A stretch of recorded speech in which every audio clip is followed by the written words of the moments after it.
IPL 2025 player retention, அடுத்து வந்து impact player rule, அடுத்து ஆர்டிஎம் பத்தின ஏகப்பட்ட சீரியஸான டிஸ்கஷன் நேற்று மீட்டிங்ல நடந்துச்சு. அந்த மீட்டிங்ல சில பல அப்டேட்ஸ்லாம் இப்போ வெளில வந்திருக்கு. ஆனால் எதுவுமே நான் அஃபிஷியலாக வரல. ஏன்னா எல்லா டீம் ஓனர்ஸுமே ஒரு கொலாடி சண்டை, அதாவது இங்கிலீஷ்ல மாடர்னா சொன்னா வெசில்வேனியா மாதிரி ஒரு சண்டையை போட்டு அந்த மீட்டிங்கை கலைச்சுட்டு போயிருக்காங்க. இன்னும் ஒரு வாரம் கழிச்சு ஜேசா எல்லாத்துக்கும் ஒரு முடிவெடுத்த அனுபவம் சொல்லியிருக்காரு. இப்போதைக்கு என்ன அதில் என்னெல்லாம் ஒரு சீரியஸான டிஸ்கஷனாக நடந்ததுன்னு தான் பார்க்க போதும்.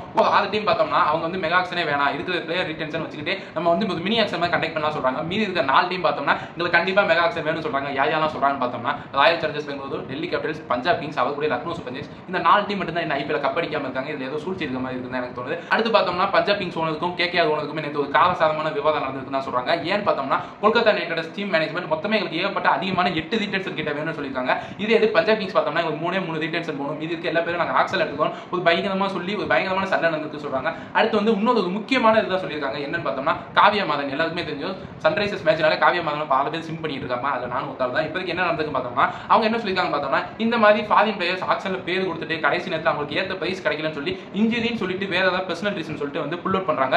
இன்ஜுரி தவிர வேற எந்த ரீசன்னாலே அவங்க வெளியில போனாங்கன்னா அவங்க ஐபிஎல் வந்து பேன் பண்ணணும்னு சொல்லி காவியா மாதன் ஒரு பயங்கரமான ஒரு நல்ல ஒரு டிசிஷன் எடுத்து ஐபிஎல் போர்டுக்கு கொடுத்துருக்காங்க. ஏன்னா இது முக்கியமான டிசிஷன். ஏன்னு பார்த்தோம்னா இதுக்குள்ள எல்லா டீமே இந்த மாதிரி இன்டர்நேஷனல் பிளேயர்ஸ் நிறைய காசு கொடுத்து வாங்கி வச்சிருப்பாங்க. ஆனா அவங்க சிம்பிள் ரீசனா சொல்லிட்டு வந்து எங்களுக்கு புல் அவுட் பண்றோம்னு சொல்லிட்டு போயிருவாங்க. இது முக்கியமா பார்த்தோம்னா Jason Roy, Alex girls, Ben Stokes, Azarenka மாதிரி பிளேயர்ஸ் ரொம்ப பயங்கரமா இந்த மாதிரி ஏகப்பட்ட வாட்டி இந்த மாதிரிலாம் பண்ணியிருக்காங்க. அவங்களுக்கு எல்லாத்துக்குமே அந்த வாட்டி பஸ்ல இருந்து காசு போயிட்டே இருந்துச்சு. ஆனா இந்த வாட்டி அப்படி நடக்கும்னு தோணல. ஒரு சீரியஸான ஒரு ஆக்ஷன் எடுக்கிறதுக்கு ஏகப்பட்ட சிச்சுவேஷன் அமைஞ்சிருக்கு தான் சொல்லப்படுது.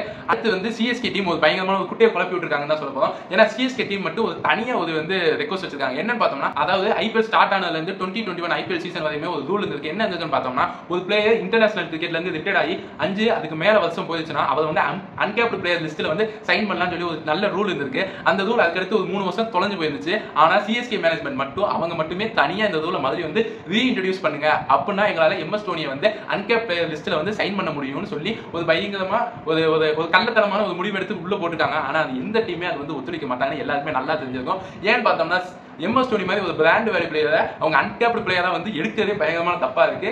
அவரை வந்து ஆக்சல விட்டா மொத்தத்துக்கு 10 டீமே கண்டிப்பா எல்லா வாட்டியும் ஒரே ஒரு வாட்டியாச்சும் பிட் பண்ணுவாங்க. அது எல்லா டீமே தெரிஞ்சிருக்கும். அவர் வந்தாலே ஒரு பிராண்ட் வேல்யூ மாதிரி.